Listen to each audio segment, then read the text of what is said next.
Subject this morning, why are we not born equals? Why are we not born equals? This great government of ours has incorporated in some of its wonderful papers Declaration of Independence and the Constitution following words that all men are created equal and are endowed with certain unchangeable qualities. And our Master has said that all souls are equal. All souls are equal. And he goes on to say, the only difference is that I made the effort. Some of us have not made the effort to realize that one thing. But we look about us and we see that there is a discrepancy because people are not equal. But the fact is this, the people are not born equal. So the key to this subject this morning, why are we not born equal, depends on the understanding of that one word, born. People, we can say, people are not born equal. That's right. And when I first saw this subject, I thought somebody had made a mistake. But when I saw that word born, then I understood that we are not born equal, but we are created equal. We are one in God's great consciousness. And so remember, the key to this subject is to understand that little word born. That means when we're born, we have a beginning, and we must have an ending.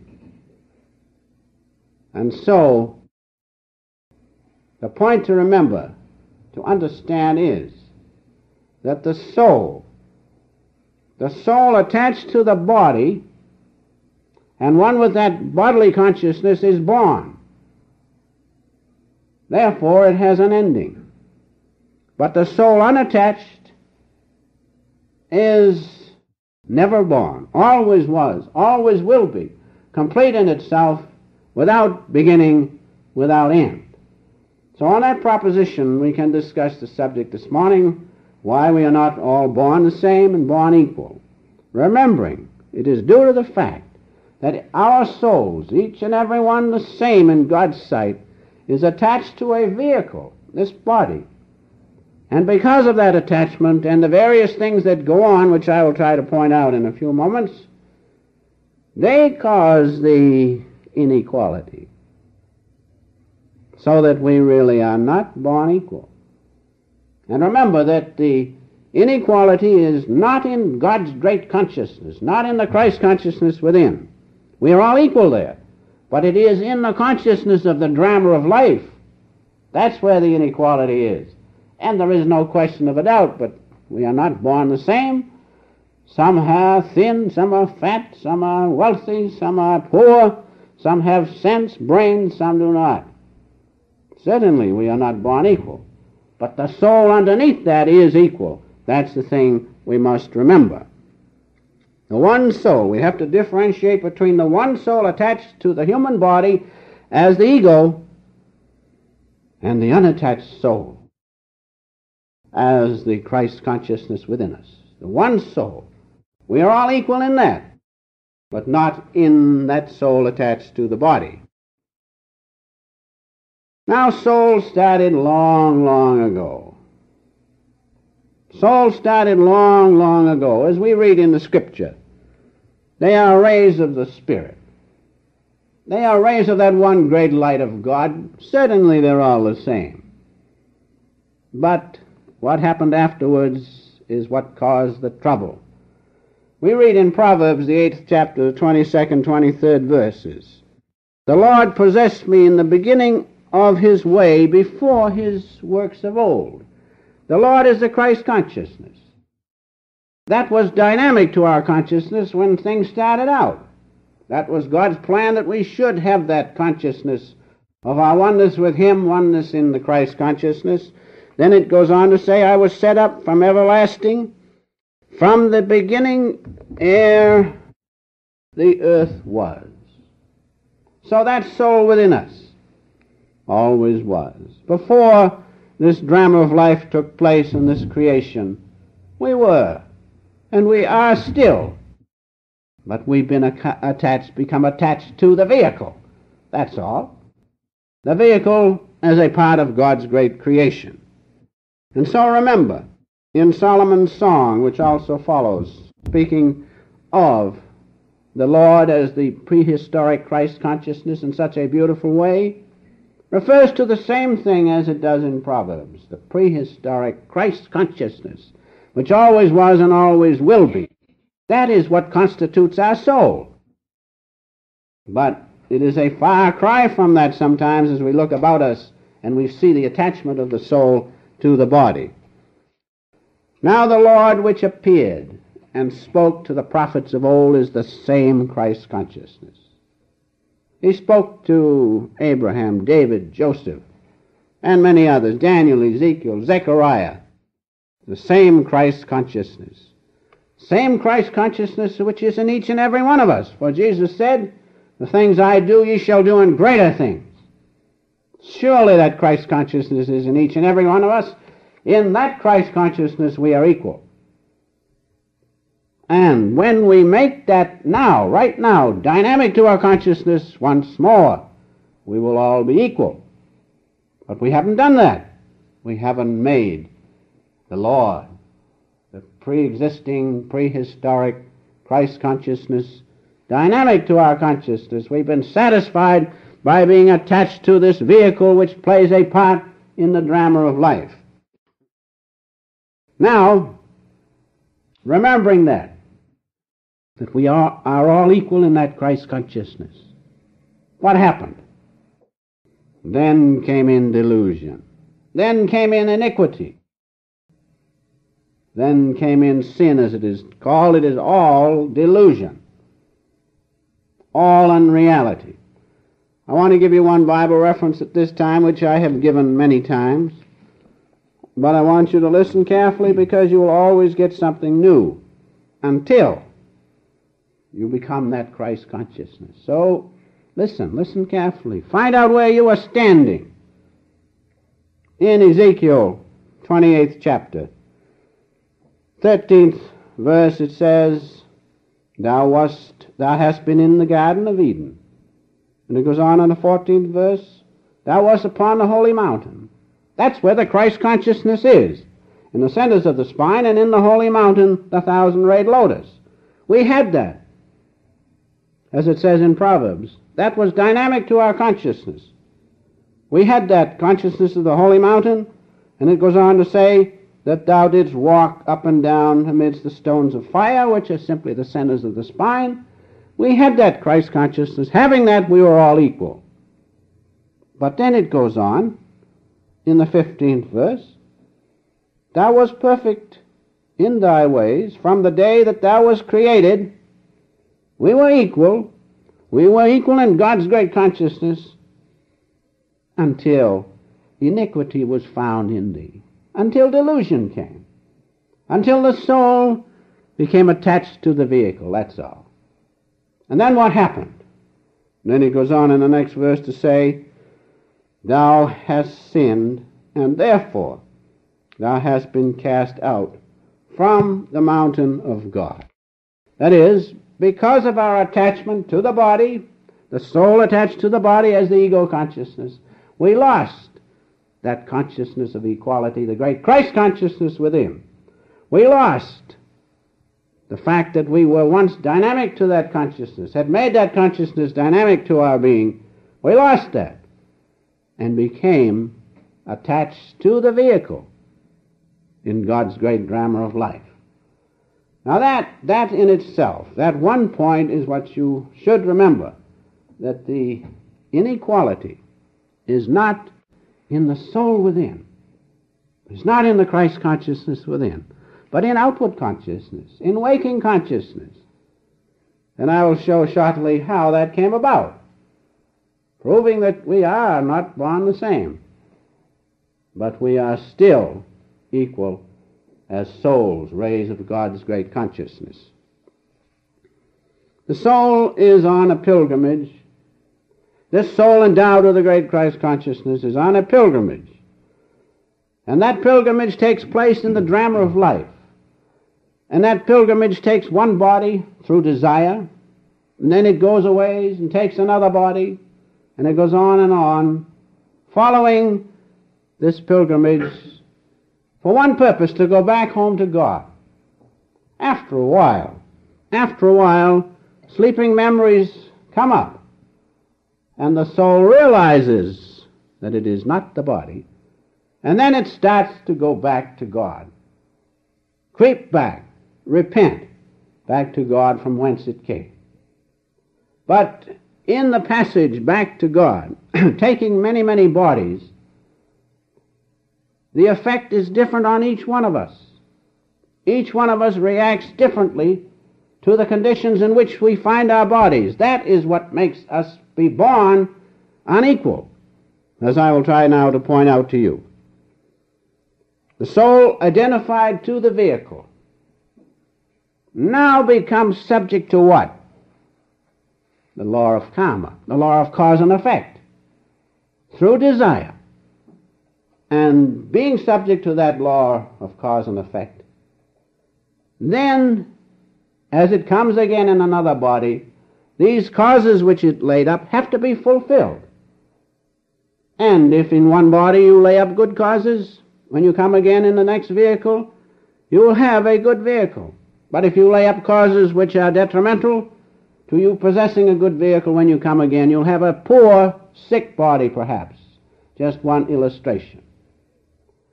And so remember that the soul, in passing on this pilgrimage from one body to another, reacts and lays up certain causes which have to be fulfilled due to the law of karma. You cannot escape. Everything that you do is a cause, and there'll be an effect from that cause. If in this life you disobey the health laws, you are laying up causes, and they will determine the type of body you have next time. If you break all health laws, overeat and such things, you weaken your reserve, and the body you have next time will be according to the law of karma, cause and effect. And the body will not be strong perhaps, but your next neighbor may have a perfectly healthy body. Why? Because of the law of karma, the law of cause and effect. You reacted in a certain way to environment, judgment, and the latent impulses within you. Your next neighbor reacted in a different way. Therefore, the type of body you have the next time, and the characteristics of that body, and the power of that body, is determined by how you are acting right now in this life. Now, as I have said, each one of us reacts differently in every environment we find ourselves. Each one acts differently according to his judgment, whether the judgment be good, bad, or indifferent, or from the soul. And each one reacts to the latent impulses within them. Now you can see why we are all born equal. The soul, as it travels on its pilgrimage back to God, taking up different vehicles, laying up these different causes with their reactions, the soul is subject to environment, judgment, and latent impulse. That's what governs our lives. Those three things. Now, environment can be family, social, or national, country, different epochs of world civilization.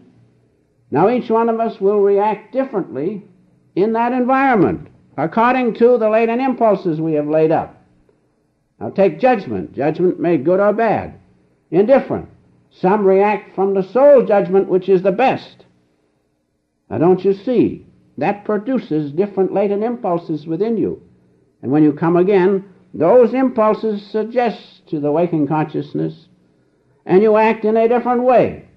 And those latent impulses laid up within you, remember, determine the type of body you have, the type of vehicle, and the characteristics after you were born, plus the powers which you have. Now, if we all act, as I have said, differently in an environment, in judgment, in latent impulses, no wonder we're all born unequal. Some have strong bodies, some weak bodies, some great intelligence, some little intelligence, some money, some without money. Why? Because of the law of karma, cause and effect.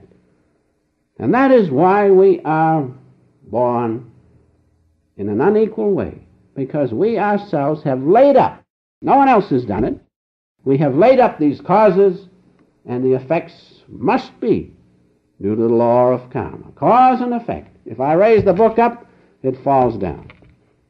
So, if you act in a certain way in this life, you lay up a cause and the reaction will be there.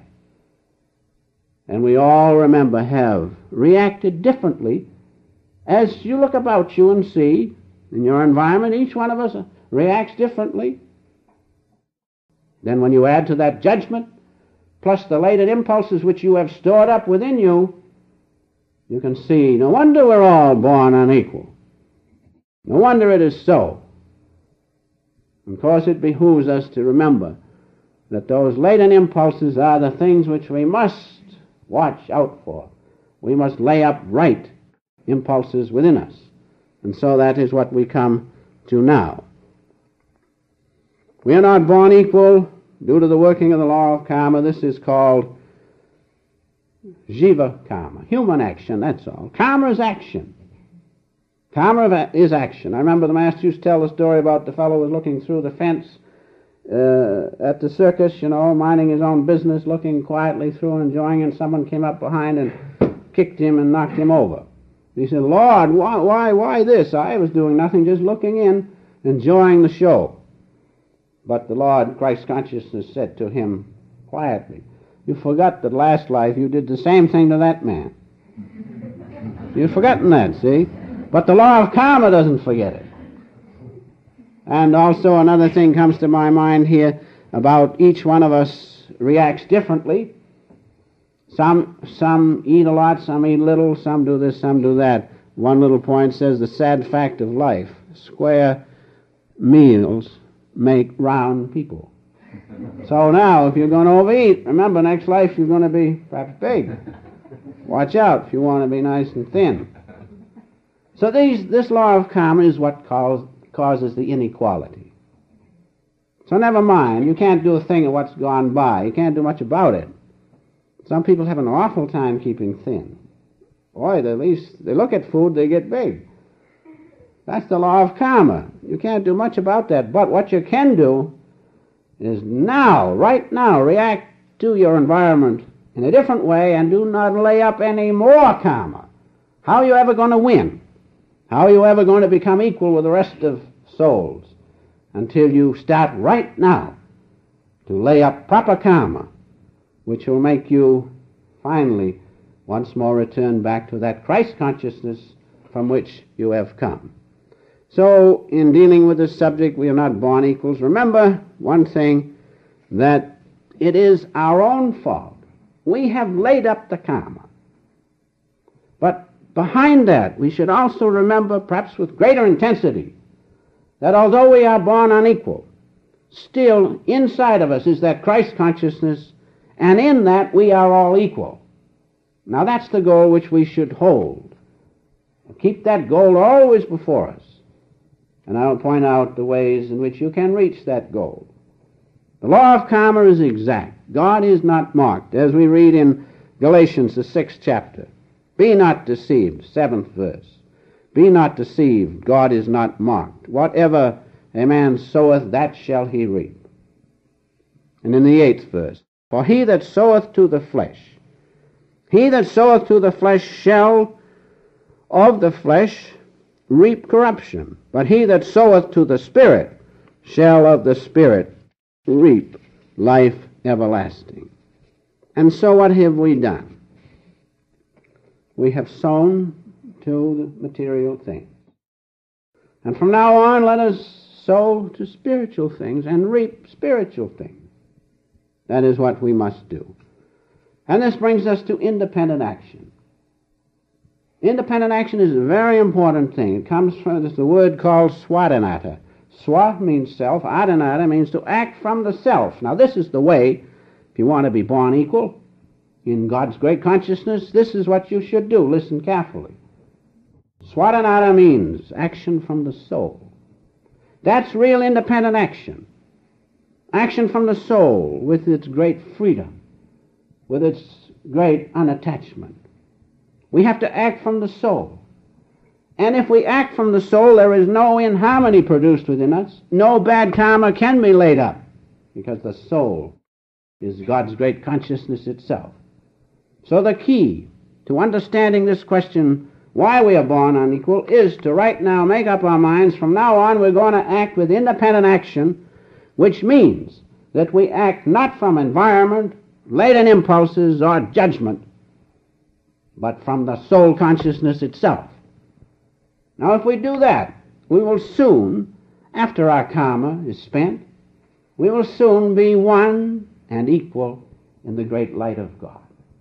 Now those who meditate have proved that, have shown that that light is perceivable, and that when you attain it, it's with you all the time. And in that is equality. We are all children of God, but not attached to this vehicle. I mean, we are not real children of God because we're limited. But when we break the attachment to this vehicle and unite in the great light of God, His great love, then we are equal.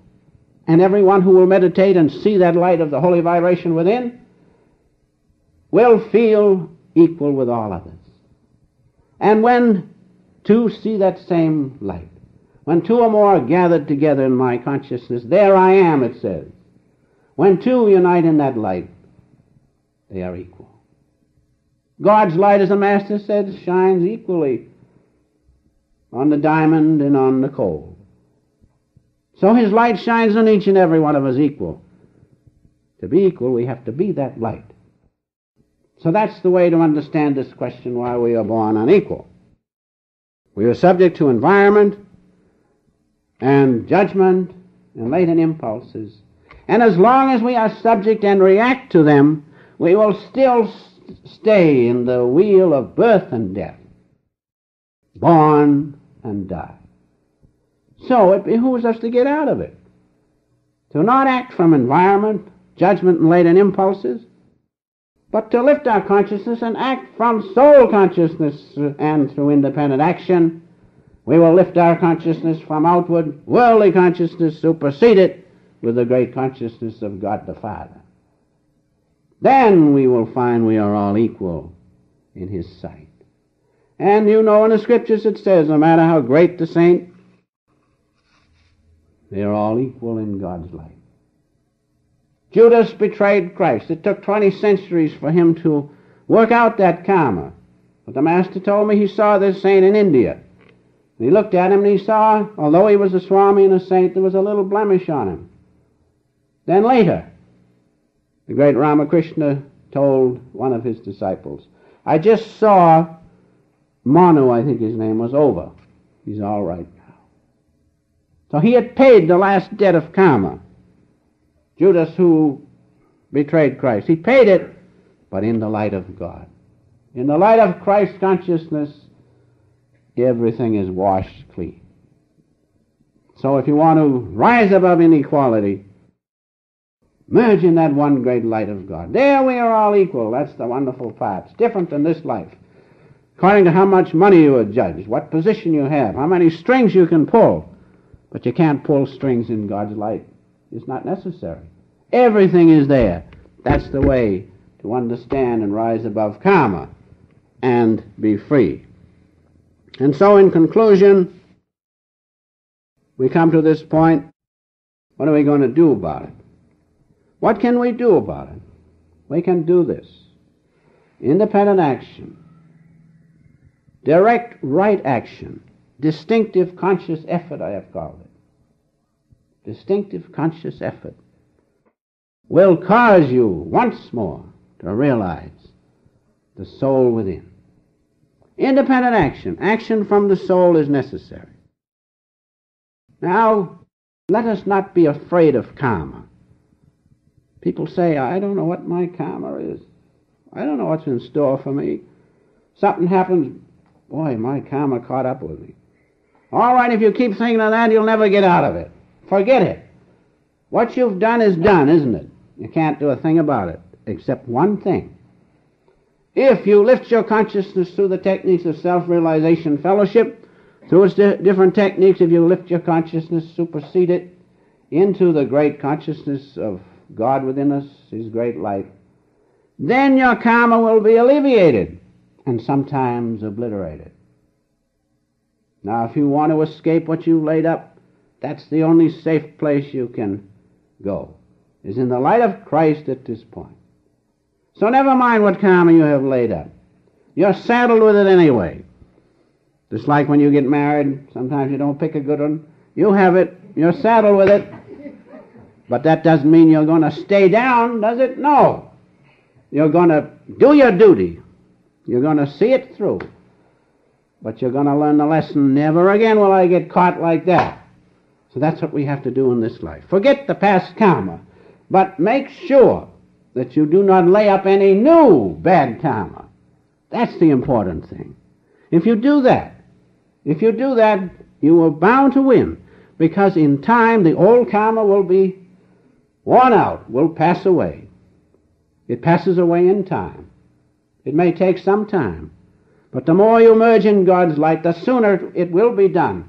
And through the techniques of self-realization fellowship, especially Kriya Yoga, the seeds of karma can be roasted, can be burned, and you will be free. So never mind what the karma has been, or what you have stored up. I don't want to know mine. If we knew ours, we'd get frightened. Who cares? The point is, what we must remember right now, from now on, lay up no more undesirable karma. How to do it? By distinctive, constructive right action, which is independent action from the soul. And when you act from the soul, you keep your consciousness at the Christ center. Act from that. You will not lay up any undesirable karma. Now when you do that, gradually the old karma will run its course, and you will once more merge into that one great light of God, the prehistoric Christ consciousness spoken of in the Bible. And in that consciousness, in that one consciousness, in that great light and love of God, when that thrills you, you are equal to every other soul, because each ray is a ray of that one great consciousness of God. In that is equality. In this worldly life is inequality. But do not be sidetracked. We are made in the image of God. Each one of us is a child of God. And when through effort, plus the grace of God, we supersede this weak outward consciousness by the strong presence of God, His great light within, then in that one light of God, the light of Christ, the blood of Christ spoken of in the Bible, in that we are all equal. This is Father's Day, I understand. All days are the same when you merge in God's consciousness. But I understand it's Father's Day, and a little message to the fathers might be in order. As I have said, we are all equal in God's light, but we as fathers are different. Why? Because being born in this drama of life, we have a certain characteristic of God which is different from the ladies. We have more of that will and power of God because we're made that way. But if we exercise that too much, we are not complete. God's great light and consciousness is not all will. An aspect of it is what? It's that feeling, that love. So we as fathers have to modify our great strength and power by the love which the other creation of God, woman, has. We have to balance it so that we not only have that strength and power, but we also have that sympathy and that understanding which women have, which Divine Mother has. In India, in the old days, I understood that the father, the husband, was considered the guru. Now that's a wonderful example for us to try to follow. Let us, we fathers, make ourselves so that we will be considered the guru in the family. We can do it by merging in the one great light of Christ. If we have that, everybody, including our families, will look up to us and respect us. And the greatest example to me, one of the greatest fathers, is our own Larry Masha, who was married and had 2 children, but he lived in the world but not of it. He performed his duty as father of his household, but on one side he was with God all the time. He had found out that as a householder, as a father, he was born in an unequal state with his fellow man, but in the one consciousness of God, they were all equal. So we as fathers can remember that. We have that great example of Larry DeMarcia. Be in the world. Don't run away from this drama. Who's afraid of this drama of life? Who's afraid of life when God is with you? That should be the attitude of fathers. We have a responsibility as the head of the household, but who is afraid to accept that responsibility when God is with us? So the solution to the whole problem is, as Jesus said, seek first the kingdom of heaven and his righteousness. Seek first the Christ consciousness within, the great light of God, and all other things shall be added unto us.